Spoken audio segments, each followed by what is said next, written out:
There's something quietly revealing about the way a society chooses to talk about age, not in slogans, not in policy headlines, but in the small administrative decisions that rarely make front pages, the kind of decisions that arrive as forms, letters, requirements, and suddenly reshape how people experience their everyday independence. And I think that's where this conversation begins. Because in the UK right now, there's growing attention on the idea that drivers over 70 could face longer waits, more checks, and increased scrutiny when renewing their driving licenses.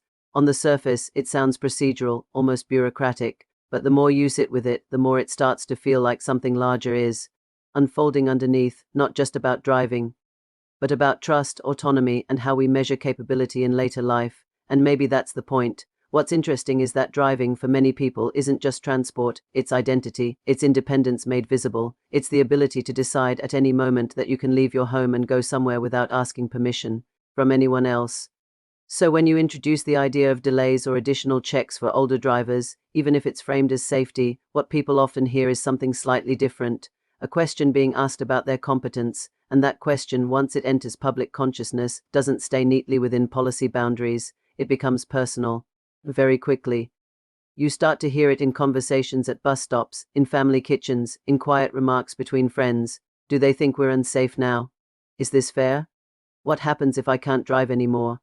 And it's in those moments you realize this isn't just about licensing rules, it's about how society imagines aging itself. But of course there is another layer here, and it's one that officials and policymakers will point to quite firmly: road safety, statistics, medical conditions that become more common with age, reaction times, vision changes, the undeniable fact that driving is one of the most responsibility-heavy activities in everyday life.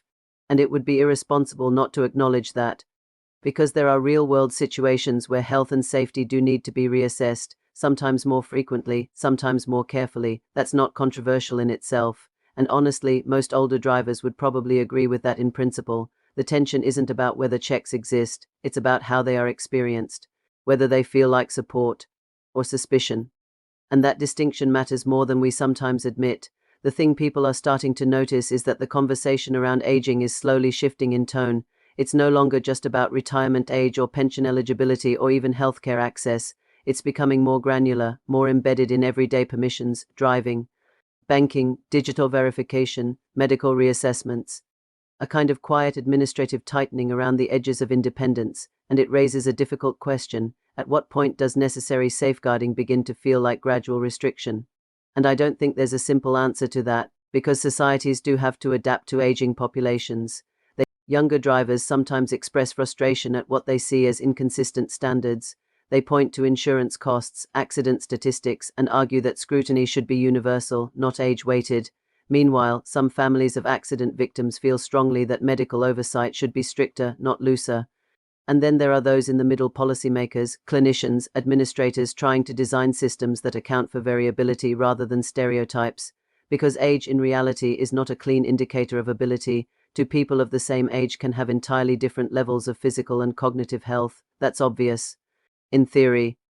But in practice, systems often need categories, they need thresholds, they need lines that can be applied consistently, even when life itself is not consistent, and that's where friction begins to build.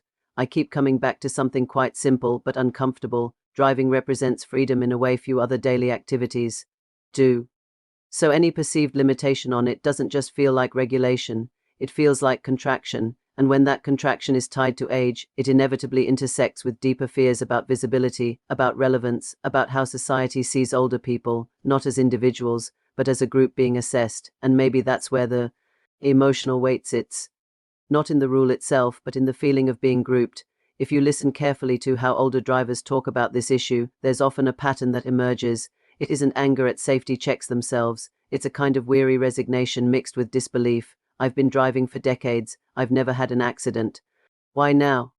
And those questions don't always seek policy answers, they're asking something more existential. What changed? Was it me? Or the way I'm being seen? And that shift in perception is subtle but powerful, because it suggests that capability is no longer just about experience, it's about ongoing validation.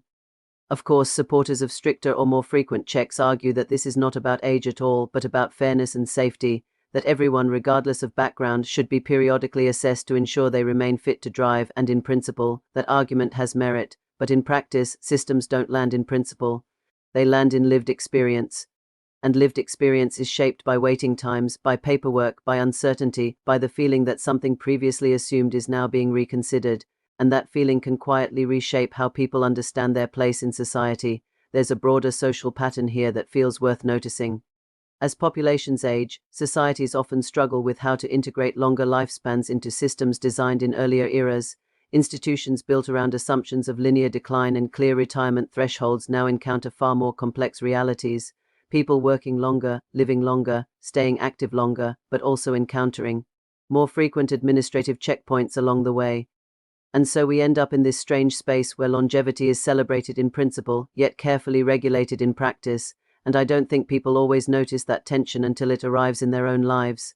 There's something quietly human in all of this that often gets lost in policy framing, the emotional geography of independence. For many people, especially those in rural areas or places with limited public transport, driving is not optional in any meaningful sense. It's infrastructure for daily life. So even small delays or added steps in license renewal aren't just inconveniences.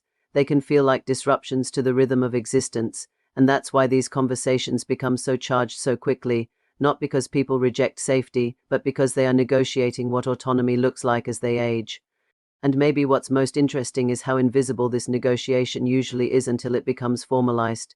We tend to think of policy as something external to personal life, but in reality, policy is often just delayed reflection of societal anxiety, an attempt to make sense of something that has already been changing quietly for years, longer lives, more complex health profiles, different expectations of mobility, and an increasing reliance on systems to manage what used to be managed informally. So where does that leave us?